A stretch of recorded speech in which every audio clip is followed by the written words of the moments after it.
আসসালামু আলাইকুম রহমতুল্লাহ। আলহামদুলিল্লাহ ওয়াসসালাতু ওয়াসসালামু আলা রাসূলিল্লাহ বা'দ। আমরা আল্লাহ তাআলার দরবারে শুকরিয়া আদায় করছি, সাথে সাথে দুরূদ এবং সালাম প্রেরণ করছি বিশ্ব মানবতার মুক্তির দূত বিশ্বনবী মুহাম্মদ রাসূলুল্লাহ সাল্লাল্লাহু আলাইহি ওয়াসাল্লামের প্রতি। সম্মানিত উপস্থিতি, আজকে আমরা আত-তাদরিস অনলাইন মাদ্রাসা ইবি অ্যাডমিশন ভর্তি কোর্সের আজকের এই ক্লাসে আমরা দাওয়া বিষয়ক কিছু কথা বলার চেষ্টা করব ইনশাআল্লাহ। তো আপনারা যারা সম্প্রতি এসএসসি পরীক্ষা শেষ করেছেন এবং বিশ্ববিদ্যালয়ে পড়ার আগ্রহ পোষণ করেছেন, বিশেষ করে যারা ইসলামিক বিষয়গুলো অর্থাৎ থিওলজিতে পড়াশোনার বিষয় ভেবেছেন, আপনাদের জন্য ইসলাম বিশ্ববিদ্যালয় কুষ্টিয়া ঝিনাইদহ এই বিশ্ববিদ্যালয়ের থিওলজি ফ্যাকাল্টি অন্যতম একটি গুড চয়েস হতে পারে। কারণ বাংলাদেশের মধ্যে যতগুলি পাবলিক বিশ্ববিদ্যালয় আছে, এই পাবলিক বিশ্ববিদ্যালয়ের মধ্যে ইসলাম বিশ্ববিদ্যালয় কুষ্টিয়া এটি হচ্ছে একমাত্র বিশ্ববিদ্যালয় যেখানে আপনার থিওলজি ফ্যাকাল্টি আছে এবং ইসলামিক যে সাবজেক্টগুলি অর্থাৎ কোরআন, হাদিস, দাওয়া, আরবি, ইসলামের বিষয়গুলোর উপর যদি আপনার পাণ্ডিত্য অর্জন করার আগ্রহ থাকে এবং ইসলামের বিষয়গুলোর উপর যদি আপনার পড়াশোনা করার আগ্রহ থাকে, তাহলে ইসলাম বিশ্ববিদ্যালয় কুষ্টিয়া আপনার প্রথম চয়েস হতে পারে। তো এই ক্ষেত্রে আপনারা যারা চিন্তা করেছেন যে ইসলাম বিশ্ববিদ্যালয়ে পড়াশোনা করবেন অথবা ইসলামী বিষয়ের উপর পড়াশোনা করবেন, আপনাদের নির্দিষ্ট একটি গাইডলাইনের প্রয়োজন হয়। গাইডলাইন অনেকভাবে হতে পারে, সেটি অফলাইন কোর্সের মাধ্যমে হতে পারে, অনলাইন কোর্সের মাধ্যমে হতে পারে, কিংবা সেলফ প্রিপারেশনও হতে পারে। তবে অবশ্যই যদি নির্দিষ্ট যেই নিয়ম কানুনগুলি আছে বিশ্ববিদ্যালয়ে ভর্তির ক্ষেত্রে যে সমস্ত বিষয়গুলি সহায়ক, এই সমস্ত বিষয়গুলো যদি আমরা ভালো করে অধ্যয়ন করে নিই এবং কোরআন, হাদিস, দাওয়া, আরবি এই সমস্ত বিষয়ের উপর যদি মৌলিক ফান্ডামেন্টাল যে নলেজ আছে সেই নলেজগুলো যদি আমরা অর্জন করতে পারি, তাহলে আমার বিশ্বাস যে ইসলাম বিশ্ববিদ্যালয় কুষ্টিয়া এখানে আপনার একটি সিট হয়ে যাবে এবং আপনি এর একটি ছাত্র হিসেবে গণ্য হবেন। তো আজকে আমরা আত-তাদরিস অনলাইন মাদ্রাসা থেকে আমি আপনাদের সাথে একত্রিত হয়েছি। আমি সাইফুর রহমান ফাহিম, আমি দাওয়া অ্যান্ড ইসলামিক স্টাডিজ ডিপার্টমেন্টে অধ্যয়নরত আছি। তো আমি আপনাদেরকে দাওয়া বিষয়ক কিছু কথা বলার চেষ্টা করব। তার আগে আপনাদের অবশ্য মানবন্টনটা জেনে রাখা ভালো, যেখানে ৮০ মার্ক হচ্ছে ৬০ মার্ক হচ্ছে আপনার নৈর্ব্যক্তিক থাকে, ২০ মার্ক আপনার লিখিত থাকে, এক কথায় লিখিত এরকম থাকে, আর হচ্ছে ৪০ মার্ক আপনার দাখিল এবং আলিমের যে রেজাল্ট সেই রেজাল্টের উপর ভিত্তি করে এটি হয়ে থাকবে। তো যাদের দাখিল এবং আলিমের রেজাল্ট ভালো আছে, আপনারা চিন্তার তো কোনো কারণই থাকলো না। কিন্তু যাদের মোটামুটি ভালো মার্ক নেই, আপনারা কিন্তু চাইলে এই বিষয়গুলোর উপর যদি একটু ভালো করে ফোকাস করা যায়, তাহলে ভালো একটা রেজাল্ট এবং ভালো একটি মার্ক কিন্তু তুলে আনা সম্ভব। তো এই ক্ষেত্রে সাবজেক্টগুলির ভিতরে দাওয়াও কিন্তু অন্যতম একটি, এবং দাওয়া থেকেও প্রায় ১০ মার্কের মতো আপনারা পাবেন, যে ৬০ মার্কের ভিতরে ১০ মার্ক পাবেন, এবং যেখানে কথায় অর্থাৎ লিখিত যে পরীক্ষা সেখান থেকেও কিছু নাম্বার আপনারা এখান থেকে পেয়ে যাবেন। তো কথা না বাড়িয়ে শুরু করছি। যেখানে দাওয়া বিষয়ক কথা, আসলে দাওয়ার প্রতি আমাদের মাদ্রাসার ছাত্র যারা আছে তাদেরকে বলছি, দাওয়ার প্রতি যতটুকু জ্ঞান প্রয়োজন আমরা কিন্তু ততটুকু পর্যন্ত জ্ঞান অর্জন করতে পারি নাই। স্বাভাবিকত আমাদেরকে আলিম পর্যন্ত যতটুকু পড়ানো হয় এর ভিতরে কোরআন হাদিসেই বেশি থাকে, কিন্তু দাওয়া যে বিশাল একটা সেক্টর এবং বিশাল যে যাওয়ার পরিধি, এটি কিন্তু এই দাওয়া ডিপার্টমেন্টে পড়ার সুবাদে আমি এটি বুঝতে পেরেছি এবং এই সম্পর্কে জানতে পেরেছি। তো এটি একটি সংক্ষিপ্ত আলোচনা হতে যাচ্ছে।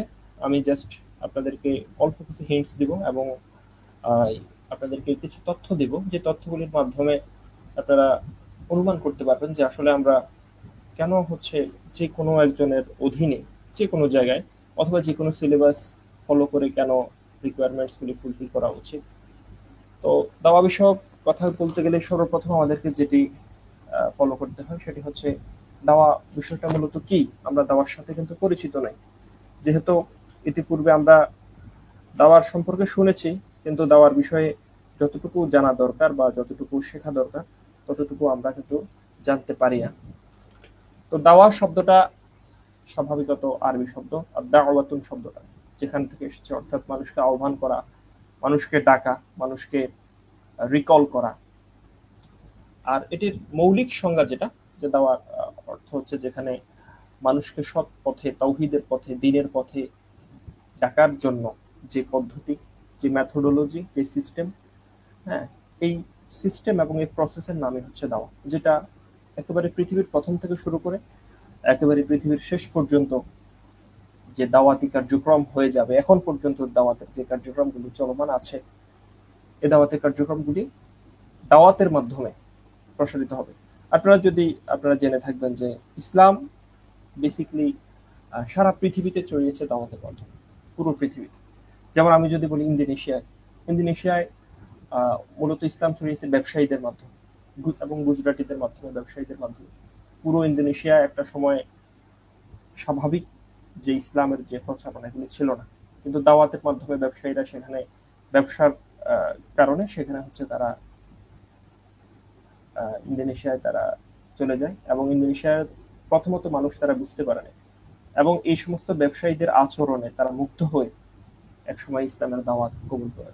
পাশাপাশি শ্রীলঙ্কা, মালয়েশিয়ায়, আপনার বাংলাদেশেও দাওয়াত কিভাবে এসেছে, শাহজালাল রহমতুল্লাহ আলী, শাহ কোরআন রহমতুল্লাহ আলী এবং পূর্বের যেই অলিগণ আছেন, তারা কিন্তু সর্বপ্রথম এসেই মানুষের সাথে যেই ব্যবহার, যে আচার আচরণ এবং মানুষদেরকে যে দাওয়াতের যে পদ্ধতি তারা ফলো করেছেন, এবং সেই পদ্ধতি ব্যবহার করেই কিন্তু তারা মানুষের কাছে ইসলামের দাওয়াত পৌঁছে দিয়েছে। তাছাড়াও সুদূর আফ্রিকা থেকে শুরু করে চীন, দক্ষিণ ভারত অথবা স্পেন সহ তুর্কি, মধ্য আরবগুলি, এগুলি সবগুলি রাষ্ট্রে দাওয়াত পৌঁছেছে, যেটি আমরা পেয়েছি যে রাসূল সাল্লাল্লাহু আলাইহি ওয়াসাল্লাম সাহাবায়ে কেরামদেরকে বিভিন্ন স্থানে বিভিন্ন দিকে ছড়িয়ে দিয়েছেন, এবং তারা পরবর্তী মানুষদেরকে দাওয়াত দিয়েছেন, এবং এর পরবর্তীদেরকে দাওয়াত দিয়েছেন। এভাবে দাওয়াতের মাধ্যমে ইসলাম আজকের এই পর্যন্ত এবং কিয়ামত পর্যন্ত দাওয়াতের মাধ্যমে প্রসারিত হতে থাকে। তাহলে আমরা দাওয়ার অর্থটা পেলাম যে দাওয়া হচ্ছে মানুষকে ডাকা, মানুষকে আহ্বান করা তাওহীদের দিকে। দাওয়া শব্দটা বেসিক্যালি আম শব্দ, হ্যাঁ, এটা একটা জেনারেল শব্দ, যে কেউ ডাকতে পারে, যে কেউ যে কাউকে ডাকতে পারে, এটা একটা বেসিক আম শব্দ। কিন্তু যখন ইসলামী দাওয়া হয়ে যায়, তখন হয়ে যায় শুধু ইসলামের দাওয়াতের ক্ষেত্রে বিষয়টাকে ইন্ডিকেট করে। সো তাহলে আমরা বুঝতে পেরেছি যে দাওয়া বিষয়টা কি। দাওয়া হচ্ছে মানুষদেরকে আহ্বান করা। আমরা অনেক ইসলামিক স্কলারদেরকে আমরা জানি যারা ইন্টারন্যাশনালি দাওয়াতের কাজ করেন। আমরা অনেককে ফেসবুক বা ইউটিউবের মাধ্যমে রিচ করতে পারি। অনেকের দাওয়াতি পদ্ধতিগুলি ফলো করেন। যে যাকে ফলো করেন এটা আপনার নির্দিষ্ট ব্যক্তিগত মানহাজ হতে পারে, আমি সেদিকে বলছি না। আমি জাস্ট বলছি দাওয়াতের যে কনসেপ্টটা, এই কনসেপ্ট, এই মানহাজ, এই ভিত্তি এবং এই বিষয়ের উপরেই কিন্তু ইসলাম প্রতিষ্ঠিত হয়েছে। আমরা জানি ইসলাম তরবারির আঘাতে বা তরবারির জোরে কিন্তু ইসলাম প্রতিষ্ঠিত হয়নি। ইসলাম প্রতিষ্ঠা করার ক্ষেত্রে তরবারির ব্যবহার করা হয়েছে, কিন্তু ইসলাম মৌলিকভাবে প্রতিষ্ঠিত হয়েছে দাওয়াতের উপর। যাই হোক, আমরা এরপর ফিরে আসি যে আমাদের এই যে আত-তাদরিস অনলাইন মাদ্রাসা ইবি অ্যাডমিশন কোর্সে যে এখানে একটি শীট আপনাদের সামনে দেখিয়েছি, এই শীটগুলিতে খুব বেশি তথ্য বা এগুলিতে খুব বেশি কিছু আজকের ক্লাসে দেখানো সম্ভব না, যেহেতু এটি একটি শর্ট ক্লাস। আমি জাস্ট আপনাদেরকে একটু হিন্টস দিচ্ছি, যেগুলির মাধ্যমে আপনারা অনুমান করতে পারবেন যে কিরকম হতে পারে। তো ইসলামী দাওয়াতের বিষয়বস্তু, আজকে আমরা জানবো যে ইসলামী দাওয়াতের বিষয়বস্তু কি, ইসলামী দাওয়াতের মাদউ বা উদ্দিষ্ট ব্যক্তি কারা। ইসলামী দাওয়াতের বিষয়বস্তু হচ্ছে সংক্ষেপে বলতে গেলে তিনটা বিষয়। একটা হচ্ছে আকীদা, একটা হচ্ছে আখলাক, একটা হচ্ছে শরীয়ত। তো আকীদা বিষয়টা হচ্ছে ইসলামের একেবারেই মৌলিক জিনিস, যেটার উপর ইসলাম দাঁড়িয়ে আছে। আকীদাকে বাদ দিয়ে দিলে বা আকীদাকে মাইনাস করে দিলে ইসলামের বাকি যেই শাখাগুলি থাকে সেই শাখাগুলি দিয়ে ইসলামকে টেকানো সম্ভব নয়। এ কারণে দাওয়াতের প্রথম যেই বিষয়বস্তু সেটাই হচ্ছে আকীদা। তো আপনারা যদি এই কোর্সটি করতে চান এবং কোর্সে আপনারা অ্যাডমিট হয়ে যান, এনরোল করেন, এসব বিষয়গুলো সম্পর্কে বিস্তারিত আলোচনা করে দেওয়া হবে, যাতে করে মোলাক্খাস করে দিলে যে কোনো বিষয় কিন্তু সহজ হয়ে যায়। যে কোনো বিষয়ে যদি সহজভাবে উপস্থাপন করা যায়, আমাদের এই ক্লাসগুলির মূল লক্ষ্য উদ্দেশ্য হচ্ছে আপনাদের কাছে বিষয়গুলিকে সহজভাবে উপস্থাপন করা। আমরা আশা করছি আপনারা এগুলি অনেক বেশি জানেন, কিন্তু আপনি আপনার মতো করে জানেন। বিশ্ববিদ্যালয়ে ভর্তি হতে গেলে যেইভাবে জানা প্রয়োজন, বা বিশ্ববিদ্যালয়ে ভর্তি হতে গেলে যে ক্রাইটেরিয়াগুলো ফলো করে এখানে প্রশ্ন করা হয়, সেই বিষয়গুলো তো আপনার জানার প্রয়োজন আছে। তো ইসলামী আকীদা, এর পরবর্তী হচ্ছে শরীয়ত। মুহাম্মদ সাল্লাল্লাহু আলাইহি সাল্লাম আল্লাহ প্রদত্ত, আল্লাহর কাছ থেকে যে বিষয়গুলো নিয়ে এসেছেন, যেই শরীয়ত নিয়ে এসেছেন, যে আইন নিয়ে এসেছেন, সেটা হচ্ছে শরীয়ত। এবং আমরা সেই শরীয়তের উপরেই থেকে আকীদা গ্রহণ করি, শরীয়তের উপরে থেকে, এবং আখলাককে ঠিক রেখে, আখলাক হচ্ছে চরিত্র, এই চরিত্রকে ঠিক রেখে একজন দাঈ যিনি দাওয়াত দেন, তিনি দাওয়াত দিতে পারেন। এবং এই তিনটা বিষয়ের উপরেই মূলত দাওয়াত দেওয়া হয়। আমাদের আকীদার উপরে দাওয়াত দেওয়া হয়, যে আকীদা, সহিহ আকীদা যে বিষয়, আকীদার উপর দাওয়াত দেওয়া হয়। আখলাকের উপরে নিজেকে প্রতিষ্ঠিত করা এবং নিজের এবং সমাজে শরীয়তের যে বিধান সেই বিধান প্রসারিত করা। এরপর আকীদার উপর যে 6টি বিষয়, যেমন আল্লাহর প্রতি ঈমান আনা, রাসূলের প্রতি ঈমান আনা, নবীদের প্রতি ঈমান আনা, আসমানি কিতাবের প্রতি ঈমান আনা, আখিরাতের প্রতি বিশ্বাস, তাকদীরের প্রতি বিশ্বাস। আমরা এগুলি ছোটবেলা থেকে কিন্তু আমরা এগুলি জানি, আল্লাহর প্রতি ঈমান আনা, ফেরেশতাদের প্রতি ঈমান আনা, নবী রাসূলের প্রতি ঈমান আনা। কিন্তু এই বিষয়ের সাথে সাথে যে বিষয়গুলো আপনাদের জানা উচিত, যে আল্লাহর প্রতি ঈমান আনা এই শুধু একটি টপিকের উপর আপনি যদি একটু গবেষণা করে দেখবেন, শুধু আল্লাহ তাআলার প্রতি ঈমান এই এক বিষয়ের উপর কয়েক শতাধিক বই আছে, কয়েক শতাধিক বই আছে শুধু আল্লাহর বিষয়ে। হ্যাঁ, এবং এটা নিয়ে বিভিন্ন মাসলা মাসাইল আছে, এটা নিয়ে বিভিন্ন ফেরকা আছে, এবং এটা নিয়েই তো আমাদের সাথে অন্য যে সমস্ত ধর্ম আছে, ইহুদি খ্রিস্টানদের সাথে আমাদের আমাদের মূলত ইহুদি খ্রিস্টানদের সাথে আকীদার দ্বন্দ্ব। মৌলিকভাবে আমরা যুদ্ধ দেখি, আমরা বিগ্রহ দেখি, এগুলির চাইতেও কিন্তু আকীদার দ্বন্দ্বটাই হচ্ছে প্রথমে। যেমন ইহুদিরা, যেমন খ্রিস্টানরা মনে করে ট্রিনিটি, তারা আল্লাহর ক্ষেত্রে, আমি জাস্ট একটি উদাহরণ দিচ্ছি, এখানে এক একটি বিষয় নিয়ে কথা বলতে গেলে আসলে আজকের যে কয়েকটি বিষয় নিয়ে কথা বলতে চাই সেগুলি শেষ করা সম্ভব নয়। আল্লাহর প্রতি বিশ্বাসের ক্ষেত্রে যেমন খ্রিস্টানরা বিশ্বাস করে ট্রিনিটি, মানে হচ্ছে তৃত্ববাদ। তারা একই তিন, তিনেই এক মনে করে। অর্থাৎ আল্লাহ তাআলাকে, হযরত ঈসা আলাইহিস সালামকে, তার মা মরিয়ম আলাইহিস সালামকে তারা তিনজনকেই ঈশ্বর মনে করে, আবার একজনকেই ঈশ্বর, দুইজনকে সহযোগী। আবার তাদের ভিতরে বিভিন্ন ফেরকা, এই শুধু আল্লাহ তাআলার এই কনসেপ্টটাই তাদের কাছে ক্লিয়ার না। তাদের মধ্যেও যেমন হচ্ছে আপনার অর্থোডক্স, প্রথম হচ্ছে ক্যাথলিক, যারা ক্যাথলিক রোমান সবচেয়ে বেশি, তারপর আপনার অর্থোডক্স আছে, এরপর প্রোটেস্ট্যান্ট আছে যারা হচ্ছে মৌলবাদী, অর্থাৎ খ্রিস্টান ধর্মে যারা ফান্ডামেন্টালিজমের উপর বিশ্বাসী। তো এইভাবে আপনি যদি পড়াশোনা করতে যান, এইভাবে যদি আপনি বেসিক একটা ধারণা নিতে চান, এই এক একটি টপিকে অনেক পড়াশোনা করার বিষয় আছে। এই পড়াশোনার বিষয়টা আবার অনেক বেশি পড়লে যে আপনি চান্স পাবেন বিষয়টা এরকম না। আপনাকে গুছিয়ে পড়তে হবে এবং খুব ভালো করে গুছিয়ে এটাকে হচ্ছে বারবার রিভিশন দিতে হবে, তাহলেই খুব দ্রুত আপনি আপনার সিলেবাসটা কমপ্লিট করতে পারবেন। ফেরেশতাদের প্রতি বিশ্বাস, ফেরেশতাদের বিষয়ে ইসলামের অনেক আকীদার ক্ষেত্রে অনেকগুলি আপনার ফেরকা তৈরি হয়েছে। কেউ কেউ ফেরেশতাদেরকে মহিলা বলেছে, কেউ কেউ ফেরেশতাদের ডানার বিষয়ে এমন এমন প্রশ্ন তুলেছে যেগুলি ইমানের সাথে সাংঘর্ষিক। নবী রাসূলের প্রতি বিশ্বাস, আসমানি কিতাবের প্রতি বিশ্বাস, আখিরাতের প্রতি বিশ্বাস, তাকদীরের প্রতি বিশ্বাস, এই বিষয়গুলো, যেমন তাকদীর বিশাল একটি বিষয়। এই বিষয় এখান থেকে মুতাজিলা বা অন্যান্য যে সমস্ত ফেরকাগুলি এসেছে, তারা জাবরিয়া, কদরিয়া, হ্যাঁ, এই বিষয়গুলো সম্পর্কে আমাদের আসলে প্রকৃতপক্ষে জ্ঞান অর্জন করা উচিত।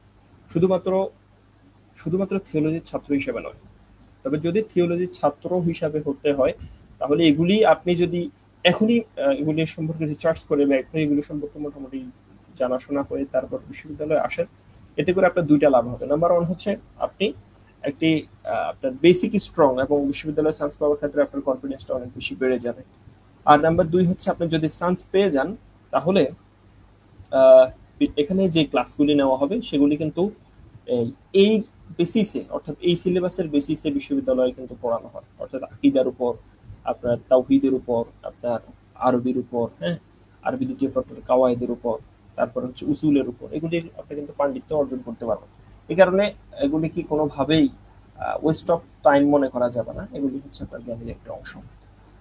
এরপরে হচ্ছে ইসলামী শরীয়ত। ইসলামী শরীয়ত মানে হচ্ছে মানব জীবনের বিভিন্ন সম্পর্কের বিধিবদ্ধ নিয়ন্ত্রণ ব্যবস্থা। অর্থাৎ শরীয়তটা কি? শরীয়ত মানে হচ্ছে আল্লাহ তাআলা প্রদত্ত একটা ল, যেই লটা মানব জীবনের, মানুষের জন্য, জিনদের জন্য, বিশেষ করে এই দুই জাতির জন্য, যেগুলি দুনিয়াবী কল্যাণ এবং আখিরাতের মুক্তি, এই আইনের ভিতরে সীমাবদ্ধ। এটা আল্লাহ তাআলার পক্ষ থেকে আইন। শরীয়ত মানে হচ্ছে ল, শরীয়ত মানে হচ্ছে আইন, যেটা আল্লাহ তাআলা নির্ধারণ করে দিয়েছেন। মুহাম্মদ সাল্লাল্লাহু আলাইহি সাল্লাম যে বিষয়ে দাওয়াত দিয়েছেন, সাহাবায়ে কেরাম যে জিনিস প্রতিষ্ঠা করেছেন এবং দাওয়াত দিয়ে গেছেন, তো এটাই হচ্ছে মূলত দাওয়া। দাওয়ার অন্যতম একটি শাখা হচ্ছে শরীয়ত, যেখানে বিভিন্ন ধরনের কথা বলা হয়েছে। আল্লাহ এবং তার সৃষ্টি জগতের সম্পর্ক, আল্লাহ এবং মানুষের সাথে সম্পর্ক নিয়ন্ত্রণ, মানুষ এবং প্রকৃতির মাঝে সম্পর্ক নিয়ন্ত্রণ, মানুষে মানুষে সম্পর্ক নিয়ন্ত্রণ, এই সমস্ত বিষয়গুলো শরীয়তের ভিতরে আছে। পারিবারিক, এর মধ্যে দেখেন যে পারিবারিক বিষয় আছে। শরীয়ত শরীয়ত প্রথমত ব্যক্তির থেকে শুরু হয়। একজন ব্যক্তি তার নিজেকে শরীয়তের উপর প্রতিষ্ঠিত করবে, এরপর সে তার পরিবারকে শরঈ যে আইন, সে আইনের উপর সে তার পরিবারকে প্রতিষ্ঠা করবে। সমাজের মধ্যে শরীয়তের আইনগুলি সে প্রতিষ্ঠা করার জন্য চেষ্টা করবে। তাহলে শরীয়তটা প্রথমে ব্যক্তি থেকে শুরু হয়, পরিবারে শুরু হয়, সমাজে শুরু হয়। হ্যাঁ, সৎ ব্যক্তিদের সাথে উঠা বসা করবে, এতিম মিসকিনদেরকে সহযোগিতা করবে, এই সমস্ত বিষয় আমরা খুব ভালো করে জানি। রাজনৈতিক এবং প্রশাসনিক ক্ষেত্রেও শরীয়তের বিধান অনেক বিশাল এবং এটা ব্যাপক। তো রাসূল সাল্লাল্লাহু আলাইহি সাল্লাম শরীয়ত দিয়েই কিন্তু হচ্ছে রাষ্ট্র পরিচালনা করেছেন। অর্থনৈতিক ক্ষেত্রেও শরীয়তের সমানভাবে, অর্থাৎ আল্লাহ তাআলা যেখানে ল দিয়েছেন, মোল্লা আলী কারীর মতে হচ্ছে 500টি আয়াত যেগুলি ইসলামিক ল, কিন্তু এটার এক্ষেত্রেও ইখতিলাফ পাওয়া যায়, যেখানে অনেকে আরো বেশি বলেছেন এবং অনেকে পুরো কোরআনটাকে কসাস এবং নুসুস কিছু আলাদা করেছেন, আলাদা করে শুধু শরীয়তের যে সমস্ত কথাগুলি আছে। যেমন কোরআনে কিন্তু শুধুমাত্র যে আইন, পুরোটাই আইন, বিষয়টা এরকম নয়। কোরআনে অনেক কসাস আছে, অনেক ঘটনা আছে, অনেক বর্ণনা আছে, পূর্ববর্তী বনী ইসরাইলের কাহিনী আছে, 25 জন নবীর তাওহীদ এবং রিসালাতের উপর দাওয়াতের বিষয়গুলো আছে। এরপরে হচ্ছে আপনার কোরআনে বিভিন্ন জাতির বর্ণনা আছে। এগুলি কিন্তু পূর্ববর্তী যেগুলি, সেগুলি কিন্তু আমাদের উপর শরীয়ত নয়, সেগুলি আমাদের জন্য শিক্ষা, সেখান থেকে আমাদের জন্য শিক্ষা আছে। কিন্তু নির্দিষ্ট কিছু আয়াত আছে, যেমন রজমের হুকুম, যেমন নামাজের বিষয়, যেমন আইন যেগুলি, সেগুলি হচ্ছে শরীয়ত। তো এরপর অর্থনৈতিক ক্ষেত্রেও আমরা কিভাবে আমাদের অর্থনৈতিক জীবন পরিচালনা করব, অর্থনীতি আমাদের কিভাবে আমাদেরকে পরিচালিত করবে, এই সমস্ত বিষয় কিন্তু শরীয়ত আমাদেরকে পরিপূর্ণভাবে শিক্ষা দিয়ে গেছে। এরপর হচ্ছে বিচারিক ফয়সালা। বিচারিক ক্ষেত্রেও রাসূল সাল্লাল্লাহু আলাইহি সাল্লাম এই যে বিষয়টাকে অনেক বেশি গুরুত্ব দিয়েছেন শরীয়তে, বিচার ফয়সালার ইনসাফ করার ক্ষেত্রে। এবং মুহাম্মদ সাল্লাল্লাহু আলাইহি সাল্লাম বলেছেন যে, তোমরা কি জানো এমন একটি ইবাদত আছে যেটি হচ্ছে নামাজ এবং রোজার চাইতে উত্তম? সেটিকে তিনি বলেছেন যে দুইজন ব্যক্তির মধ্যে বিবাদ মিটিয়ে দেওয়া। এইভাবে কোরআন হাদিসে ফয়সালার উপর, বিচারের উপর অনেকগুলি কথা এসেছে। ইসলামের যেখানে শান্তিপূর্ণ সমাজ বিনির্মাণের জন্য চুরি, ডাকাতি, হত্যা, রাহাজানি, খুন এগুলি বন্ধ করার জন্য ইসলামের শরীয়তে কিন্তু আইন করে দেওয়া আছে। কিভাবে এগুলি বন্ধ হবে, কিভাবে শরীয়তের মাধ্যমে এগুলি বন্ধ হবে, সেগুলি বলে দেওয়া আছে।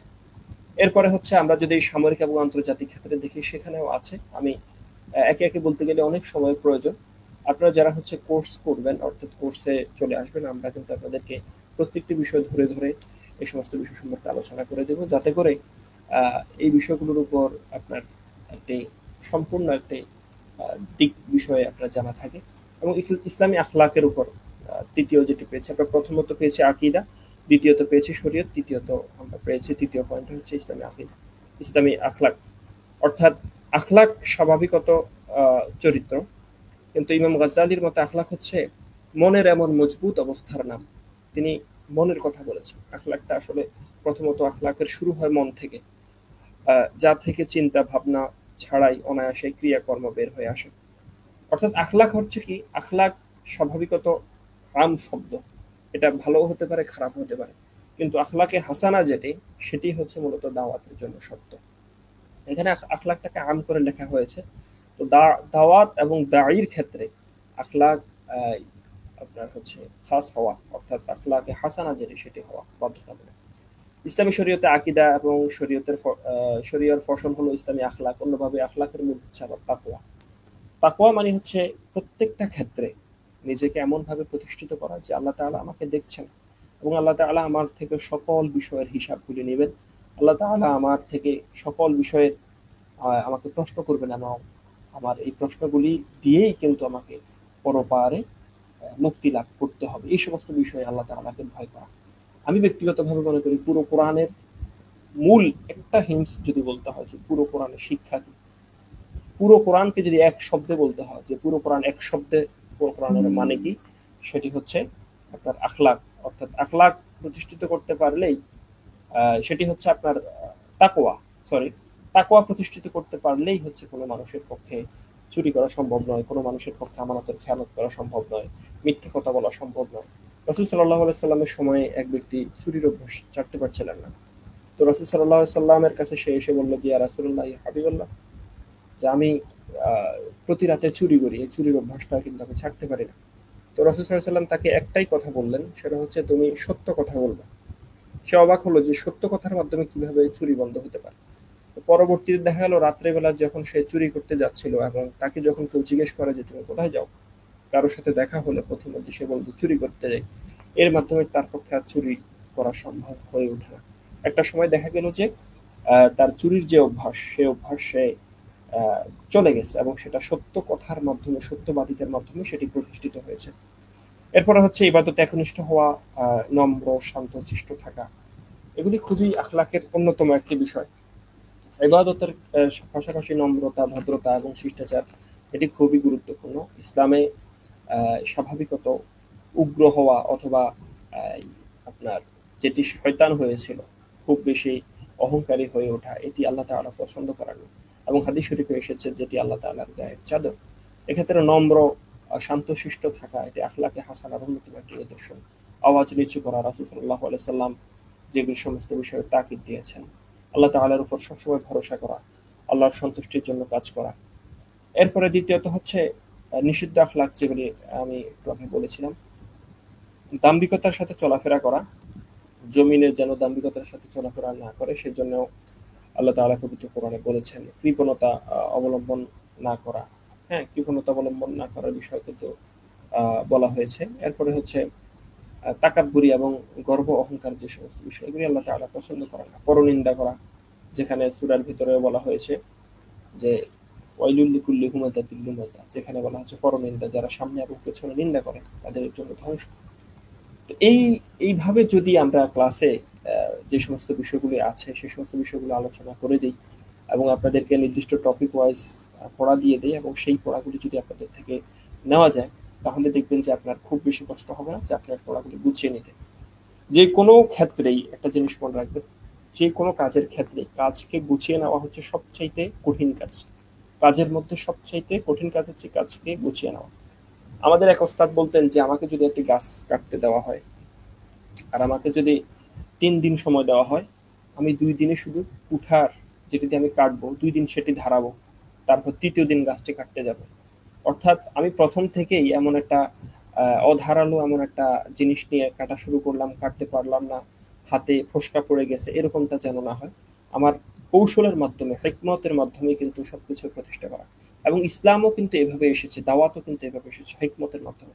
এই কারণে আমি আপনাদেরকে বলবো যে আপনারা যারা কনফিডেন্স পাচ্ছেন না, যারা আসলেই মনে করছেন যে একটি কোর্স করা দরকার, আপনারা কিন্তু চাইলে আত-তাদরিসের এই কোর্সগুলি দেখতে পারেন। এরপরে দেখেন ইসলামী দাওয়াতে মাদউ, আমরা উপরের এগুলি দেখেছি যে মিথ্যা সাক্ষী, লোক দেখানো, ইবাদত এবং কাজ করা। ইসলামী দাওয়াতে মাদউ বা উদ্দিষ্ট যে সমস্ত ব্যক্তিবর্গগুলি আছে, মাদউ মানে হচ্ছে যাকে দাওয়াত দেওয়া হয়। দাঈ মানে যিনি দাওয়াত দেন, অর্থাৎ যিনি মানুষদেরকে আহ্বান করেন। যেমন মুহাম্মদ সাল্লাল্লাহু আলাইহি সাল্লাম কিন্তু একজন দাঈ, এবং সর্বপ্রথম দাঈ কিন্তু আল্লাহ তাআলা নিজেই। এবং আল্লাহ তাআলা সর্বপ্রথম মানুষদেরকে, রাসূলদেরকে দাওয়াত দিয়েছেন এবং রাসূলদেরকে দাওয়াতের যে মেসেজগুলি, সেই মেসেজগুলি রাসূলের কাছে পাঠিয়েছেন। পরবর্তীতে তারা তাদের জাতির কাছে, তাদের কওমের কাছে পাঠিয়েছে।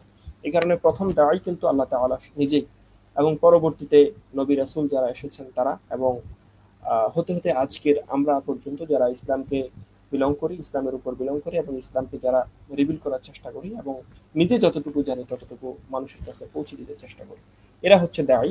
আর যাদের কাছে পৌঁছানো হয় দাওয়াতটা, সাপোজ আমি দাওয়াত দিচ্ছি আপনার কাছে, আপনি হচ্ছেন মাদউ, আর যিনি দাওয়াত দিচ্ছে অর্থাৎ আমি হচ্ছে দাঈ। এই ক্ষেত্রে দাঈ এবং মাদউ আপনাদের বোঝার সুবিধা হবে। আরেকটা বিষয় বলে রাখি যে আপনারা পরীক্ষার মধ্যে কিন্তু এই সমস্ত পরিভাষাগুলি পাবেন। মাদউ মানে কি, দাঈ মানে কি, দাওয়া মানে কি, দাওয়া ইলাল্লাহ মানে কি, এই সমস্ত পরিভাষাগুলি পাবেন। এই কারণে আপনাদেরকে বাংলা না পড়ে বরং আরবি এই সমস্ত পরিভাষাগুলির সাথে পরিচিত হওয়া খুব বেশি জরুরি। মাদউ বলা হয় যাকে দাওয়াত দেওয়া হয়, যিনি যিনি যে ব্যক্তি বা ব্যক্তি সমষ্টি ইসলামী দাওয়ার গোটা মানব জাতির জন্য মহানবী সাল্লাল্লাহু আলাইহি ওয়াসাল্লামকে উদ্দেশ্য করে কোরআনে বলা হয়েছে ওমা আরসালনাকা ইল্লা কাফাতান লিন-নাস। আচ্ছা, বাশীরা ওয়া নাযীরা, যেখানে মানব জাতির জন্য আপনাকে সুসংবাদদাতা এবং সতর্করূপে পাঠিয়েছি। অতএব বিশ্ব মানবতার ইসলামী দাওয়ার মাদউ, এরপরেও দাওয়াতের বিভিন্ন ক্ষেত্রে দৃষ্টিকোণ থেকে মাদউকে বিভাজন করা যায়। আমরা আপনাদেরকে যারা হচ্ছেন আমাদের এখানে অ্যাডমিট হবেন, আপনাদেরকে সেগুলো দিয়ে দেবো এবং নিজেরা সাজিয়েও আপনাদেরকে আরো পড়া সহজ করে দিতে পারবো। যেমন সৃষ্টিগত দিক থেকে মাদউ হতে পারে, আত্মীয়তার নৈকট্যতার দিক থেকে মাদউ হতে পারে, বয়সের দিক থেকে মাদউ হতে পারে। সর্বপ্রথম সৃষ্টিগত দিক থেকে একটা ভাগ হতে পারে এরকম, যেখানে নারী এবং পুরুষ উভয়ই হচ্ছে মাদউ। নারীরা আলাদা মাদউ, পুরুষরা আলাদা মাদউ। আত্মীয়তার ক্ষেত্রে মাদউ হতে পারে, আমি আমার আত্মীয় সম্পর্কের ভিতরে যদি এমন কেউ থাকে যারা ইসলাম থেকে বিমুখ, ইসলাম থেকে অনেক দূরে সরে আছে, তাদেরকে কিন্তু আমরা মাদউ হিসাবে এবং আমি দায়ী হয়ে তাদেরকে দাওয়াত দিতে পারি।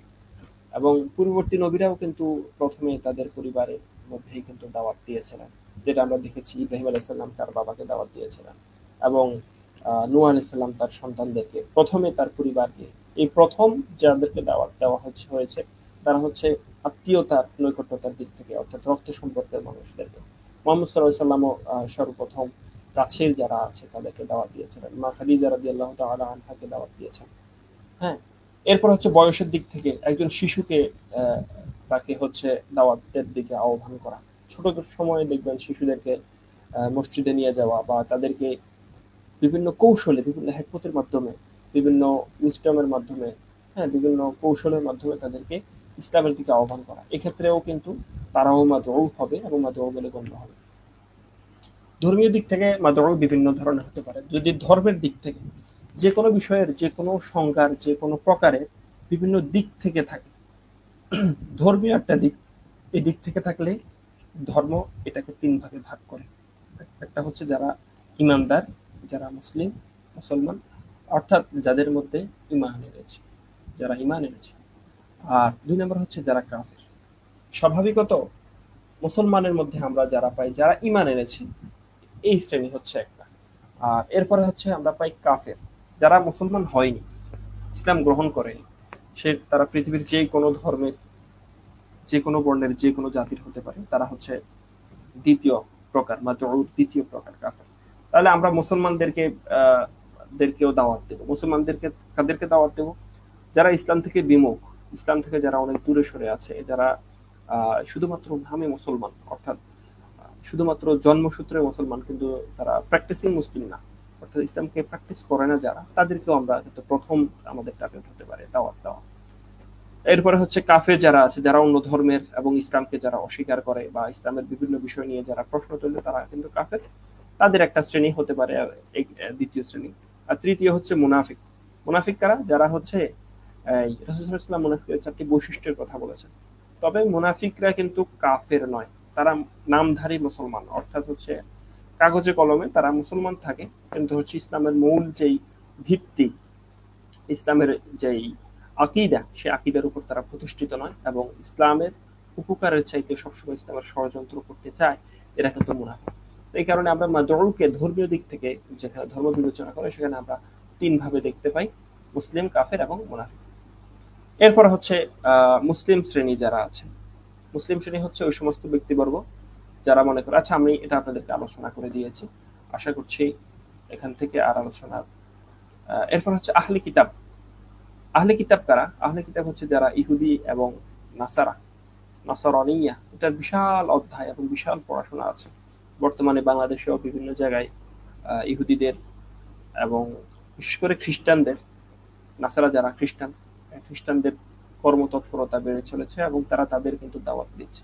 দেখেন, দাওয়াত শুধুমাত্র যে আমাদেরকে দিতে হবে বা আমরাই দিচ্ছি পৃথিবীতে, এরকম কিন্তু নয়। দাওয়াত উন্নত রাষ্ট্রগুলো সবচাইতে বেশি দেয়, যেমন খ্রিস্টান রাষ্ট্ররা, নাসারারা যারা আছে তারা সবচাইতে বেশি দেয়। আপনি যদি একটু খেয়াল করেন দেখবেন সবচাইতে বেশি এবং বড় স্কলারশিপ কিন্তু খ্রিস্টান রাষ্ট্রগুলি বেশি দেয়। এই কারণেই দেয়, স্বাভাবিকত আমাদের এদিক থেকে ওই দিকে যারা যায় তাদেরকে তারা ব্রেইন ওয়াশ যে বিষয়টা, এই বিষয়টা করে এরপরে হচ্ছে তাদেরকে দেশে পাঠিয়ে দেয়। এবং কোনো ব্যক্তি যদি বলে যে আমি হচ্ছে আপনার ওই দেশে এই কারণে যাব যে আমি সেখানে সেটেল হতে যাব, সে কিন্তু ভিসা পাবে না। নির্দিষ্ট পড়াশোনা করতে হবে, তারপর তাকে চলে আসতে হবে। এরপর নাসারারা বর্তমানে শুধু বাংলাদেশের প্রেক্ষিতে যদি বলি, তারা কিভাবে দাওয়াত দেয়? খ্রিস্টান মিশন হাসপাতাল আছে, খ্রিস্টান মিশন আপনার স্কুল আছে, যেমন নটরডেম স্কুল, সেটি কিন্তু খ্রিস্টানদের দ্বারা পরিচালিত, এবং খ্রিস্টান মিশন হাসপাতাল আছে, নাটোরে আছে, রংপুরে আছে, তারপরে আপনার সাতক্ষীরায় আছে, চট্টগ্রামে আছে, নাটোরে নাক কান গলা বিশেষজ্ঞ বা নাক কানের পরিষেবার উপরে আছে। এরকম ভাবে তারা কিন্তু, এরপর হচ্ছে তাদের ব্যাংক আছে, যে আপনার ব্র্যাক ব্যাংক, হ্যাঁ, এরকম অনেকগুলি দাতব্য প্রতিষ্ঠান আছে যেখানে তারা ফ্রিতে সবকিছু দিচ্ছে। বিশেষ করে চট্টগ্রাম অঞ্চলের অনেক জায়গায় দেখা গেল যে খ্রিস্টানদের সেই দাওয়াতি কার্যক্রমের কারণে সাধারণ যে সমস্ত মানুষেরা আছে তারা কিন্তু ইসলাম ছেড়ে অর্থাৎ মুসলমান থেকে বের হয়ে তারা কিন্তু খ্রিস্টান হয়ে যাচ্ছে। তো এটি কিন্তু তাদের একটি দাওয়াত এবং তাদের একটি পলিসি। অন্যদিকে আমরা কিন্তু দাওয়াতটাকে সেভাবে নিচ্ছি না, আমরা শুধুমাত্র এটাকে একটি আয়োজনের মধ্যে নিয়ে যাচ্ছি। আসলে দাওয়াত এইভাবে নয়, ইসলামের দাওয়াত অনেকভাবে এসেছে। আমরা যদি পূর্বের, আমি ক্লাসের প্রথম দিকেই বলেছি, যেখানে ইন্দোনেশিয়ায়, মালয়েশিয়ায়, শ্রীলঙ্কায় কিভাবে দাওয়াত পৌঁছেছে এবং সুদূর চীনেও কিভাবে দাওয়াত পৌঁছেছে, আপনি যদি এগুলি পড়াশোনা করেন, একটু দেখেন যে কিভাবে পৌঁছেছে দাওয়াত, আপনি অবাক হয়ে যাবেন। এরপর দেখেন মুশরিক যারা আছে, যারা আল্লাহর সাথে শিরক করে, আল্লাহর ইবাদতে শরিক যারা করে, তারা কিন্তু মুশরিক, অর্থাৎ আল্লাহ তাআলার সাথে অন্য কাউকে শরিক করে, তারা কিন্তু মুশরিক। এবং অন্যের সাথে যে সমস্ত বিষয়গুলো আছে, এই সমস্ত বিষয়গুলো যেগুলি আল্লাহর সাথে হওয়ার কথা ছিল, তাওহীদ ফির রুবুবিয়্যা, উলুহিয়্যা, আসমা ওয়া সিফাত, এই সমস্ত বিষয়ের সাথে অন্য কাউকে তারা তাশবীহ করে ফেলে, একত্রিত করে ফেলে, তারা কিন্তু মুশরিক। এই মুশরিকদেরকেও কিন্তু দাওয়াত দিতে হবে। এবং রাসূল সাল্লাল্লাহু আলাইহি ওয়াসাল্লাম যখন প্রথম ধাপে নিজেদের মধ্যে, আত্মীয় স্বজনদের মধ্যে দাওয়াত দিয়েছেন, এটা শেষ করে কিন্তু দ্বিতীয় ধাপে তিনি যারা মুশরিক আছে তাদেরকে দাওয়াত দিয়েছেন। এর আরেকটা শ্রেণী হচ্ছে মুরতাদ। মুরতাদ কারা? মুরতাদ হচ্ছে যারা প্রথম থেকে কাফের ছিল না, তারা মুসলিম ছিল, কিন্তু কোনো কারণে কোনো অর্থাৎ বিভ্রান্ত হয়ে বিকৃত চিন্তা ভাবনা লালন করে তারা সঙ্গত কারণ ছাড়াই ইসলাম ছেড়ে কুফুরের দিকে বা কুফুরের ঘোষণা দেয়। আমরা অনলাইনে এরকম অনেককে দেখি যারা একসময় ইসলামের উপর অনেক পাণ্ডিত্য অর্জন করেছে, পরবর্তীতে কোনো ব্যক্তির কাছে বা কোনো জাতির কাছে তারা বিকৃত হয়ে গেছে, বিক্রি হয়ে গেছে। এরাই মূলত হচ্ছে মুরতাদ, অর্থাৎ ইসলাম থেকে তারা খারেজ হয়ে গেছে স্বেচ্ছায়, হয়তোবা অর্থের কারণে, নতুবা মস্তিষ্ক বিকৃতি হওয়ার কারণে। যাই হোক, তৃতীয় পয়েন্ট হচ্ছে মুনাফিক। এরা কারা? কাফিররা, কাফিরও নয়, মুমিনও নয়, অর্থাৎ মুজাবজাবিনা বাইনা যালিক। এরা হচ্ছে মধ্যখানে অবস্থান করে। এরা কোরআনেও কিন্তু এরকম সুস্পষ্টভাবে বলে দেওয়া হয়েছে যে তারা যখন ওয়াইদা খালাউ ইলা শায়াতিনিহিম, যখন তারা শয়তানদের সাথে মিলিত হয়, তারা বলে যে আমরা তো তোমাদেরই সাথে আছি। আর যখন তারা ঈমানদারদের সাথে মিলিত হয়, এভাবে কিন্তু আপনার মুনাফিকদের বৈশিষ্ট্য সম্পর্কে বলে দেওয়া আছে। হাদিসেও তাদের বিষয়ে 4টি কথা আছে যে তারা আমানতের খেয়ানত করে, কথা দিয়ে মিথ্যা বলে, এরকম 4টি বৈশিষ্ট্য কিন্তু বলে দেওয়া আছে। আমরা এগুলি সম্পর্কে বিস্তারিত ইন ডিটেলসে আমরা জানবো আমাদের ফুল কোর্সে। এরপরে হচ্ছে মুনাফিকের যে আলামত, এই যে 3টি কথা এখানে 3টি আছে, আরো একটি অন্য একটি হাদিস শরীফে আরো একটি বিষয় বলে দেওয়া আছে। সামাজিক পদমর্যাদার সোপান দিক থেকে মাদউ, মাদউ কেমন হতে পারে? হ্যাঁ, মাদউ সাধারণ হতে পারে, আলেম শ্রেণী হতে পারে, ইসলামের এই যে আমি কিন্তু আপনাদেরকে প্রথমেই বলেছি, যেই কোনো সংজ্ঞা অথবা যে কোনো প্রকার একটা দিক থাকে, যে ইসলামিক দিক থেকে এটি কয় প্রকার, হ্যাঁ, তারপর অর্থনৈতিক দিক থেকে এটি কত প্রকার। এখানে আরেকটি দিক হচ্ছে সাধারণ জনগোষ্ঠী। আগেরটি ছিল যেটি বলেছি সেটি কিন্তু ছিল ধর্মীয় দিক থেকে, যে মাদউ কত ধরনের হতে পারে, 3 ধরনের পেয়েছি। এখানে আমরা পেয়েছি মুমিন, মুসলমান এবং কাফের এবং হচ্ছে মুনাফিক। আর সাধারণ দৃষ্টিকোণ থেকে এখানে যারা মুসলিম হোক, অমুসলিম হোক, সাধারণ মানুষ, এভারেজ যারা যে সমস্ত মানুষ আছে তাদের কথা বলা হয়েছে। এরপর হচ্ছে আলেম শ্রেণী এবং শিক্ষিত সমাজ, এরা এক প্রকারের মাদউ। যেমন আপনি যদি একজন শিক্ষিত ব্যক্তিকে দাওয়াত দিতে চান, সাপোজ আপনি একজন বুদ্ধিজীবী টাইপের কোনো একজন ব্যক্তিকে দাওয়াত দিতে যাচ্ছেন, সে তার সাথে আপনার দাওয়াত দেওয়ার ক্ষেত্রে যে সমস্ত প্রশ্নের সম্মুখীন হতে হবে, একজন কৃষক মানুষের কাছে যদি দাওয়াত দিতে যান, আপনার সেরকম প্রশ্নের সম্মুখীন হতে হবে না। কারণ কৃষক তিনি যেরকম চিন্তা ভাবনা, জ্ঞান এবং যে মস্তিষ্কের উপর গড়ে উঠেছেন, অন্যদিকে একজন বুদ্ধিজীবী অথবা একজন বামপন্থী অথবা ইসলাম বিরোধী কোন একজন ব্যক্তি সেভাবে যিনি পড়াশোনা করেছেন, তার সাথে আপনার দাওয়াতের হেকমত, দাওয়াতের কলা কৌশল এবং জ্ঞান, দাওয়াতের প্রথম জিনিস কিন্তু মৌলিকভাবে জ্ঞান। এই জ্ঞান দিয়ে তার সাথে আপনি টিকে থাকতে হবে, তারপরে কিন্তু আপনার দাওয়াতটি ফলপ্রসূ হবে। এই কারণে এখানে আলেম শ্রেণীদেরকে দেওয়া হয়েছে এবং শিক্ষিত সমাজদেরকে দেওয়া হয়েছে। ইসলামের মৌলিক বিষয় কয়টি এবার দেখেন, যে আমরা হচ্ছে উপরে একটি আলোচনা দিয়ে দেবো আপনাদেরকে, একটি লেকচার হয়ে যাবে। লেকচারের পরবর্তীতে আপনাদের জন্য থাকবে এভাবে হচ্ছে নৈবিত্তিক থাকবে, যে নৈবিত্তিকগুলি আপনাদের পরীক্ষায় আসতে পারে। তবে আমি বলবো না যে আসবে, কিন্তু আলোচনাগুলি শোনার মাধ্যমে, যে এই সমস্ত বিষয়গুলি নোট করার মাধ্যমে, এবং আপনাদেরকে ডিরেকশন দিয়ে দেওয়া হবে যে এই টপিকের হচ্ছে কোরআনের এই আয়াতগুলি পড়েন এবং এগুলি হচ্ছে অ্যানালাইসিস করেন, সেগুলি ক্লাসে বলে দেওয়া হবে। সেগুলির মাধ্যমে কিন্তু আপনারা দাওয়ার উপর একটি মোলাক্খাস, অর্থাৎ দাওয়ার উপরে যে সমস্ত বিষয়গুলি আছে, মৌলিক বিষয়গুলো থেকে সবসময় প্রশ্ন আসে। হ্যাঁ, এই কারণে এই সমস্ত বিষয়গুলো আপনাদেরকে শেখানো হবে ইনশাল্লাহ। তো এখানে ইসলামের মৌলিক বিষয় কয়টি, এগুলি কিন্তু খুব সহজ, একেবারে সহজ করে প্রশ্ন করে দেওয়া আছে, জাস্ট আপনাদের বোঝার স্বার্থে যে কোন টাইপের প্রশ্ন আসে। ইসলামী আকিদার মৌলিক বিষয় কয়টি, যেগুলি আমরা উপরে দেখে এসেছি এবং সামনেও সেগুলিতে দেখাবো। আকিদা এবং শরীয়তের ফসল কোনটি, ইসলামী আখলাক, নরম ব্যবহার, বিনয়, নামাজ। হ্যাঁ, আকিদার মূল কোনটি, না তাকওয়া, নামাজ। আপনারা এগুলি কমেন্ট করে আমাদেরকে জানাবেন যে এখানে নাম্বার দেওয়া আছে 5 নাম্বার, 6 নাম্বার, 7 নাম্বার, কোনটার অ্যান্সার কি আপনারা কমেন্ট করে জানাবেন। কোনটি প্রশংসনীয় আখলাক, বিনয়, তাওবা, গীবত, এবং হচ্ছে 4 নম্বরে 1 এবং 2 অর্থাৎ ক খ দুইটাই দেওয়া আছে, এগুলি দেখবেন। এবং যিনি দাওয়াত গ্রহণ করেন তাকে কি বলা হয়, তাকে মাদউ বলা হয়, না উদ্দিষ্ট ব্যক্তি বলা হয়, না ক এবং খ দুইটাই আনসার, না কোনোটি বলা হয় না। ধর্মীয় দিক থেকে মানব সমাজ কয় ভাবে বিভক্ত, আহলে কিতাব কারা, হ্যাঁ, মুনাফিকদের আলামত কয়টি, তারপরে হচ্ছে শাসক আল কোরআন কি নামে, শাসক এই শব্দটা আল কোরআনে কি নামে অভিহিত করা হয়েছে, হাকিম বলা হয়েছে, না সুলতান বলা হয়েছে, না মালিক বলা হয়েছে, এগুলি আপনারা দেখবেন। তারপর হচ্ছে আহজাব বলতে কি বোঝায়, হ্যাঁ, বদরের যুদ্ধ, খন্দকের যুদ্ধ, তাবুকের যুদ্ধ, না উহুদের যুদ্ধ। আপনারা যারা নবম দশমে পড়ে এসেছেন আপনারা কিন্তু এই ইতিহাস সম্পর্কে ভালো জানবেন। যদিও সেখানে বিকৃত কিছু আছে, কিছু বিষয় আছে যেগুলি বিকৃত করা হয়েছে, তবুও মৌলিকভাবে যতটুকু জেনে আসবেন এই সমস্ত যুদ্ধগুলির বিষয়ে, সেগুলি থেকে কিন্তু মোটামুটি ভালো প্রশ্ন আসতে পারে। এবং এগুলি সম্পর্কে জানা কিন্তু খুব জরুরি, যেহেতু আপনি মাদ্রাসায় পড়েছেন অথবা ইসলামিক ব্যাকগ্রাউন্ডে পড়াশোনা করেছেন, এগুলি সম্পর্কে আপনি যদি থিওলজিতে নাও পড়েন তবুও আপনার কিন্তু এগুলি সম্পর্কে জানা জরুরি। এরপর হচ্ছে খন্দক শব্দের অর্থ কি, পরীক্ষা, দল, গোত্র, গর্ত, কি বলা হয়েছে সেগুলি দেখবেন। মাদউয়ের প্রকারভেদগুলি দেওয়া হয়েছে, উদ্দেশ্যগত দিক থেকে দেওয়া হয়েছে। তো এভাবে হচ্ছে নিচের দিকে অনেকগুলো দেওয়া হয়েছে। আমি লেকচার আরেকটিতে লেকচার যদি দেখি যে আহ, এটি হচ্ছে আমরা আলোচনা করেছি। এখন আসেন যে ইসলামী দাওয়াতের উপস্থাপনের কৌশল এবং মাধ্যম, কিভাবে দাওয়াতের এগুলি উপস্থাপন করা হয় বা দাওয়াত মানুষের কাছে পৌঁছানো যায়। সাধারণত মানুষের মাঝে 3টি উপাদান আছে যেগুলি দ্বারা মানুষ তার নিজেকে নিয়ন্ত্রণ করে।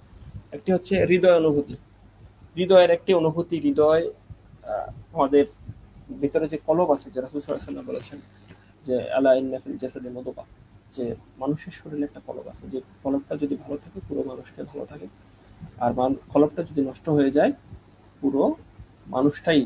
এখানে প্রথম রাসূল সাল্লাল্লাহু আলাইহি ওয়াসাল্লাম কলব বলেননি, তিনি বললেন একটি মাংসপিণ্ড আছে। আর শেষে বললেন আলা ওয়াহিয়াল কলব, সেটি হচ্ছে মানুষের অন্তর। অর্থাৎ মানুষের অন্তর যদি ভালো থাকে, কলব যদি ভালো থাকে, পুরো মানুষের ভালো থাকে। আর মানুষের কলব নষ্ট হয়ে গেলে পুরো মানুষ নষ্ট হয়ে যায়। এই কারণে হৃদয় অনুভূতি যে বিষয় আছে, এই বিষয়টা হচ্ছে এই আমরা প্রথমত খেয়াল করবো। এরপর হচ্ছে বুদ্ধি, 3টি উপাদানের অন্যতম একটা হচ্ছে বুদ্ধি, যেটিকে আমরা কৌশল বলতে পারি, যেটিকে আমরা জ্ঞান বলতে পারি। কেমন? 3 নম্বর হচ্ছে ইন্দ্রিয় অনুভূতি। ইন্দ্রিয় অনুভূতির গত একেবারে সহজ উপস্থাপন যেটি কৌশল, সেটিকে এখানে আমরা সংক্ষেপে উপস্থাপন করে দিয়েছি। যেমন দায়ী কর্তৃক মাদউয়ের প্রশংসা করা। দেখেন আল্লাহ তাআলা যত জায়গায় কোনো ব্যক্তির কোনো বিষয়ের সমালোচনা করেছেন, সাথে সাথে কিন্তু প্রশংসা করেছেন। যেমন আল্লাহ তাআলা মদ হারাম করেছেন এবং জুয়া হারাম করেছেন, কিন্তু সূরা বাকারার ভিতরে আছে যেখানে আল্লাহ তাআলা বলেছেন যে এই দুইটার ভিতরে উপকার আছে। মদ এবং জুয়ার ভিতরে আল্লাহ তাআলা বলেছেন উপকার আছে, তবে ক্ষতির পরিমাণ বেশি। এখন এখানে দেখেন কোন একটা বিষয়কে যদি ডিসক্রাইব করার ক্ষেত্রে, কোন একটা বিষয়কে ডেমনস্ট্রেট করার ক্ষেত্রে প্রথমত তার প্রশংসা করা, এরপরে হচ্ছে তার বিষয়টাকে।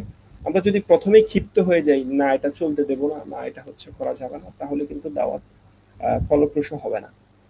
আপনি কোনো একজন ব্যক্তির কাছে দাওয়াত নিয়ে গেলেন, প্রথমত তাকে বলবেন হ্যাঁ আপনার এটা ঠিক আছে, এটা ভালো লাগে, আপনার কথা অনেক ভালো, আপনার বাচনভঙ্গি অনেক সুন্দর, আপনার হচ্ছে এই বিষয়টা আমার কাছে আমাকে আনন্দিত করে, পুলকিত করে, এভাবে বলা। এরপরে হচ্ছে আস্তে আস্তে তার কাছে দাওয়াতের যেই বীজ, সেই বীজ তার মধ্যে ছড়িয়ে দেওয়া, অর্থাৎ তাকে দাওয়াতের দিকে প্রসারিত করা এবং ইসলামের বিষয়গুলো তাকে তার ভিতরে দিয়ে দেওয়া। এরপর হচ্ছে দায়ী কর্তৃক মাদউকে তিরস্কার করা, যেটি অর্থাৎ দায়ী কখনো যেন মাদউকে তিরস্কার না করে। দায়ী যিনি দাওয়াত দিবেন, মাদউ যাকে দাওয়াত দেওয়া হবে, আমরা যদি ঘৃণা করি, তাকে ঘৃণা করে তাকে আপন করে না নিতে পারি, তাহলে কখনোই তাকে দাওয়াত দেওয়া সম্ভব না। রাসূল সাল্লাল্লাহু আলাইহি সাল্লামের এরকম দরবারে যখন বসেছিলেন, এক ইহুদি এসে এই মসজিদের মধ্যে কিন্তু প্রস্তাব করে দিয়েছে। রাসূল সাল্লাল্লাহু আলাইহি ওয়াসাল্লামের সাহাবায়ে কেরাম তারা কিন্তু ক্ষিপ্ত হয়ে গেলেন এবং তারা রাগ করলেন যে কেন সে এখানে আমাদের পবিত্র স্থানে প্রস্তাব করেছে। কিন্তু রাসূল তাদেরকে বারণ করেছেন, তাদেরকে নিষেধ করেছেন রাগ না করার জন্য। এবং রাসূল সাল্লাল্লাহু আলাইহি ওয়াসাল্লামের এরকম মোহনীয় এবং এরকম সুন্দর আচরণ দেখে সে পরবর্তীতে তার নিজেকে পরিবর্তন করেছে।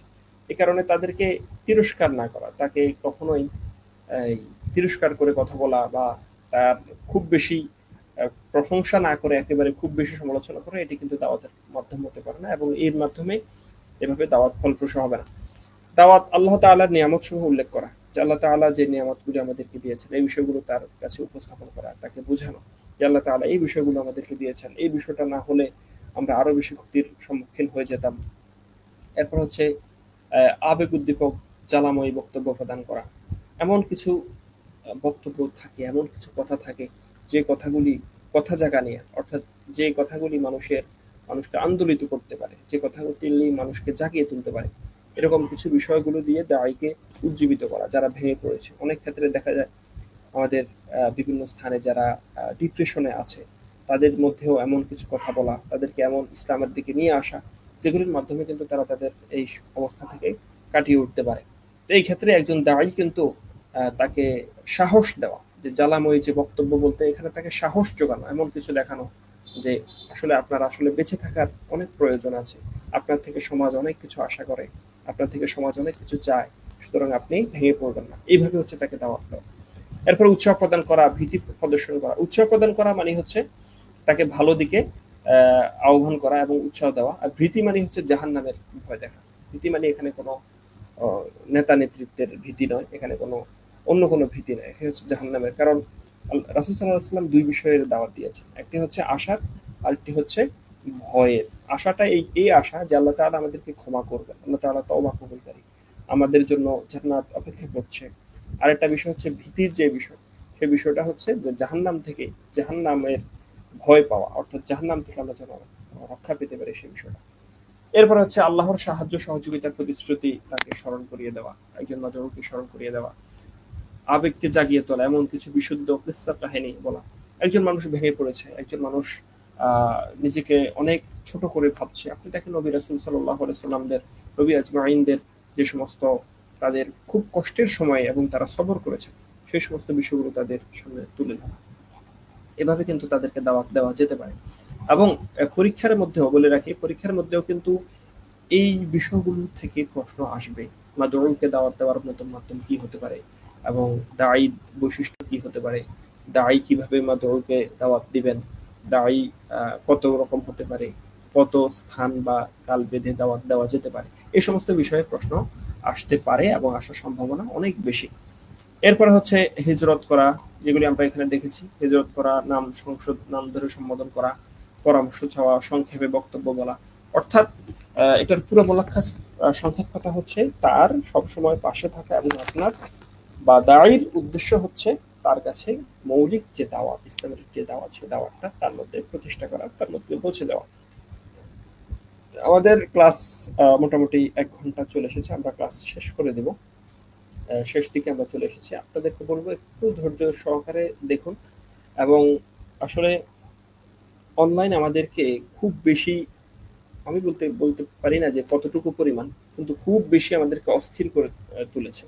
যে আমরা কোনো একটা ভিডিও ৫ সেকেন্ড ১০ সেকেন্ড আমরা স্থির থাকতে পারি না। কোনো একটা ক্লাস, এই ক্লাস দেখি, ওই ক্লাস দেখি। এই অস্থিরতাই কিন্তু আমাদেরকে কোনো একটা বিষয়ে পূর্ণ জ্ঞান অর্জন করতে সহযোগিতা করছে না। এবং সব বিষয়ে যে কোনো ভিডিও, যে কোনো লেকচার আমরা অল্প কিছুক্ষণ দেখি, দেখার পর এরপর আর আমাদের আর ভালো লাগে না, আমরা অন্যটাতে শিফট করি বা অন্যটাতে জাম্প করি। এই সমস্যার কারণে আমরা একটি নির্দিষ্ট বিষয়ে কখনো দক্ষ হতে পারি না।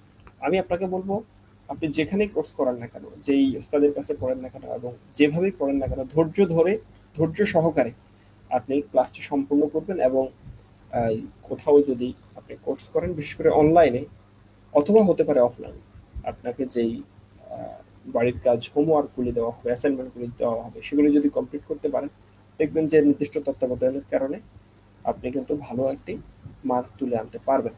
আচ্ছা, এরপর আমরা দেখি যেগুলি হচ্ছে আবেদন সৃষ্টি করে আমাদের মানুষের আকল বুদ্ধি সম্বোধন করে যে চিন্তা ভাবনা এবং গবেষণায় যেগুলি মানুষকে সহজ করা, যেগুলি মানুষকে উজ্জীবিত করে তোলে, যেগুলি মানুষের মধ্যে একটি আনন্দ দিয়ে থাকে, দলিল সমান সহকারে যদি প্রমাণ উপস্থাপন করা এবং যুক্তির কোষ্ঠী পাথরে যাচাই, অর্থাৎ হচ্ছে দলিল। আপনি একটা কথা বলছেন, সেই কথার আপনার কাছে দলিল নেই, তাহলে কিন্তু আপনার দাওয়াতটা খুব বেশি ফলপ্রসূ হবে না। যে কোনো একটা বিষয়ে কথা বললেন, আপনার কাছে দলিল আছে, কোরআনের দলিল আছে, অথবা হাদিসের দলিল আছে, অথবা ইতিহাসের দলিল আছে, অথবা প্রাচীন যুগের কথা বলছেন, সেখানে আপনার দলিল যদি থাকে তাহলে আপনি খুব ভালোভাবে সেটি উপস্থাপন করতে পারবেন, এবং শ্রোতা যে থাকবে, সামে যিনি থাকবেন অথবা মাদুউ যিনি থাকবেন, তার কাছে আপনার কথার মূল্যায়ন অনেক বেশি বেড়ে যায়। এরপর হচ্ছে বিভিন্ন ধরনের তুলনা প্রদর্শন করা। তুলনা করার মাধ্যমে কিন্তু আপনার দাওয়াতের যে কার্যক্রম, দাওয়াতের যেই উপস্থাপন, অর্থাৎ আপনার পজিটিভিটি তার কাছে কিন্তু বেড়ে যায়। মাদুউর সাথে যুক্তি প্রদর্শনমূলক বিতর্ক করা, তার সাথে বিতর্ক করা ঠিক আছে, কিন্তু বিতর্কটা এই যেন না হয় যে দুজনের মধ্যে ফাটল তৈরি করে, বরং বিতর্কটা এমন হবে যেটি হচ্ছে আলোচনামূলক। হ্যাঁ, আচ্ছা আমি হচ্ছে এই বিষয়টাকে এইভাবে দেখি, ইসলামের এই বিষয়টা এইভাবে দেখি, আমি ইসলামের পর্দার বিষয়টা কিভাবে দেখি, আপনি কিভাবে মনে করেন, আপনার কাছে কেন মনে হয় যে এই বিষয়টি হচ্ছে বেশি বাড়াবাড়ি, আপনি এইভাবে তাকে মূল্যায়ন করে তার সাথে কথা বলা, তার সাথে সময় দেওয়া, এবং তার পিছনে প্রয়োজনে কিছু আহ, বিনিয়োগ করা। এটা শুধুমাত্র দাওয়াতের জন্য, এটা শুধুমাত্র দাওয়াতের স্বার্থে। যে সমস্ত আহ, বিশুদ্ধ কাহিনীগুলোতে বুদ্ধি এবং চিন্তার খোরাক কাজ করে সেগুলি উল্লেখ করা। অনেক অনেক কাহিনী আছে, অনেক কেসাস আছে, যে কেসাসগুলি অনেক মানুষের জীবনকে পরিবর্তন করে দিয়েছে, অনেক মানুষের চিন্তার গতির এবং মানুষের ভবিষ্যৎ যে সমস্ত পরিকল্পনা ছিল সেগুলি পরিবর্তন করে অনেক মানুষ পরিবর্তিত হয়ে গেছে। এই কারণে এই সমস্ত বিষয়গুলো মানুষের সামনে তুলে ধরা। আজকাল আমরা অনেকে দেখি যে দাওয়াতের কারণে অনেক আপনার মিডিয়া ব্যক্তিত্বও কিন্তু তাদের সেই মিডিয়াগুলি ছেড়ে দিয়ে, অর্থাৎ নোংরা সে সমস্ত পথগুলি ছেড়ে দিয়ে ইসলামের পথে আসছে অনেক বেশি। কেন? এটা হচ্ছে শুধুমাত্র দাওয়াতের কারণে। আপনি তাদেরকে অনেক টাকা পয়সা দিলেও, অথবা অনেক বেশি আহ, অর্থ সম্পদ বা ভয় দেখালেও কিন্তু তারা ইসলামের পথে আসতো না বা আসা সম্ভব নয়। এটি শুধুমাত্র দাওয়াতের কারণে সম্ভব হয়েছে। বিভিন্ন উপমা এবং উদাহরণ প্রবচন ব্যবহার করা, উপমা উদাহরণ মানুষ খুব পছন্দ করে, এর মাধ্যমেই হচ্ছে দাওয়াত দেওয়া যেতে পারে। তারপর চিন্তা ভাবনা করতে আহ্বান করা, শিক্ষা প্রশিক্ষণ দেওয়া, ক্রমান্বয়ে উপস্থাপন, কিছু ক্ষেত্রে চুপ থাকা, নীরব থাকা, তার কথা খুব বেশি শোনা। একজন মানুষ নাস্তিক হতে পারে, হ্যাঁ, মনে করেন যে একজন মানুষ নাস্তিক আপনার আশেপাশে থাকছে, সে আল্লাহকে বিশ্বাস করছে না, বিভিন্ন প্রশ্ন তুলছে, আপনি যাইয়াই যদি তার সাথে বিতর্ক শুরু করে দেন, খুব রেগে যান, তাকে হচ্ছে মানে অ্যাটাক করবেন, এরকম অবস্থা হয়ে যায়, তাহলে সে কখনোই ইসলামের প্রতি আকৃষ্ট হবে না। আপনি তার সাথে এমন অমায়িক এত ভালো ব্যবহার করতে হবে যেন একটা সময় আপনার সাথে চলতে চলতে আপনার উদ্দেশ্য থাকবে তার কাছে দাওয়াত পৌঁছে দেওয়া, তার কাছে দাওয়াত প্রতিষ্ঠা করা। আসলে কোনো মানুষের পক্ষে অপর মানুষকে পুরোপুরি দিনের পক্ষে নিয়ে আসা সম্ভব নয়, যদি না আল্লাহ তাআলা চান। আল্লাহ তাআলাই মূলত হেদায়েত দিয়ে থাকেন, কিন্তু রাসূল সহকারে সমস্ত পয়গম্বরদের দায়িত্ব এবং তাদের কওল এটাই ছিল যে আমা আলাইনা ইল বালাগ, আমাদের দায়িত্ব হচ্ছে কি পৌঁছে দেওয়া। এই পৌঁছে দেওয়া যে দাওয়াতটা, এই বিষয়টা আমরা খেয়াল করব। তো আজকের ক্লাস আমরা এখানে শেষ করে দিব। আপনাদেরকে এই জাস্ট এতটুকু পর্যন্ত বলতে চাই যে দাওয়াতের বিষয়ে পরিপূর্ণভাবে জ্ঞান অর্জন করার জন্য, দাওয়াতের বিষয়ে জানার জন্য, শুধুমাত্র ভর্তি পরীক্ষার জন্য নয়, একজন মুসলিম হিসেবে, একজন মানুষ হিসেবে আপনার ইসলামী দাওয়ার বিভাগটা অথবা দাওয়ার এই যে এই শ্রেণীটা এত বিশাল, এটা আমি নিজেও যদি দাওয়া বিভাগে না করতাম তাহলে আমি বুঝতে পারতাম না যে দাওয়াতের উপর এত গবেষণা আছে এবং বিশ্বব্যাপী দাওয়াতের গ্রহণযোগ্যতা অনেক বেশি। তো এই কারণে আপনাদেরকে আমি আহ্বান জানাবো যে আপনারা ইসলামী দাওয়ার উপরে পড়াশোনা করুন, এবং এই আত্মাদ্রিসের যে সমস্ত ক্লাসগুলি আছে এই ক্লাসগুলি আপনারা কন্টিনিউ করতে পারেন, দেখতে পারেন। যদি মনে হয় যে আসলেই এখান থেকে কিছু নেওয়ার আছে, শেখার আছে এবং এগুলো নোট করার আছে, তাহলে আপনাদের জন্য আশা করছি এগুলি একটি সহায়িকা, অন্যতম সহায়িকা হবে। তো আজকের ক্লাস এ পর্যন্তই থাকবে। আপনাদের যদি কোনো প্রশ্ন থাকে আপনারা আমাদের কমেন্ট বক্সগুলিতে জানিয়ে দেবেন, এবং কর্তৃপক্ষের সাথে আমাদের যারা কাজ করছে তাদের সাথে যোগাযোগ করবেন, এর মাধ্যমে আপনারা ভর্তি হতে পারবেন এবং ক্লাসগুলি করতে পারবেন। তো আজকের ক্লাস এ পর্যন্তই। আল্লাহ তাআলা আমাদের সবাইকে ভালো রাখুক, সুস্থ রাখুক, এই বলে এই ক্লাসটি শেষ করছি। ওয়া মা আলাইনা ইল্লাল বালাগ। আসসালামু আলাইকুম ওয়া রাহমাতুল্লাহ।